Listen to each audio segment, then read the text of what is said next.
Two টোনে আসছে, black and pearl. পুরো রুফটা ব্ল্যাক, সাথে টিন্টেড গ্লাস গুলা, রেইন শেডস গুলা, টপ ব্ল্যাক গুলা পুরো গাড়িটাকে অল ওভার টু টোনে ইফেক্ট দেয়। সো রিচ একটা ইন্টেরিয়র এই আউটল্যান্ডার PHEV তে করছে। পুরো কনসোল বক্সের এভরিওয়্যার আমরা কার্বন ফাইবার ইন্সপায়ার্ড ট্রিমিং দেখতে পারতেছি, এবং এই ম্যাটেরিয়ালস গুলা খুবই উন্নত মানের ম্যাটেরিয়ালস। বসলে একটা হাই এন্ড SUV এর ফিল আপনি অলওয়েজ ফিল করবেন। পুরো ইন্টেরিয়রটা লেদার করা এবং টপ মোস্ট কোয়ালিটির লেদার, এবং লেদারের ডিজাইন গুলাও খুবই ইউনিক। আমরা লেদারের সাথে ভেলভেটেরও কম্বিনেশন দেখতেছি প্রত্যেকটা সিটে।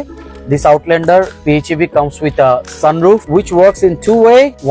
One is tilting mode and another one is open and close mode. Massive interior cabin space. আমি front seat এ আমার রেগুলার স্পেসের থেকে একটু বড় স্পেস নিয়ে বসছি। Seat comes with power, সব ধরনের অপশনস সহ power seat. By the way, Outlander PHEV comes with 4-wheel drive options. When you engage 4-wheel drive, তখন মজার ফ্যাক্ট হচ্ছে এই গাড়িতে টুইন মোটর ওয়ার্ক করে। That means এই গাড়িটা তখন পারফরমেন্স অনেক বেড়ে যায়, পাওয়ার অনেক বেড়ে যায়, অনেক মাইটি এক করে রোডের মধ্যে।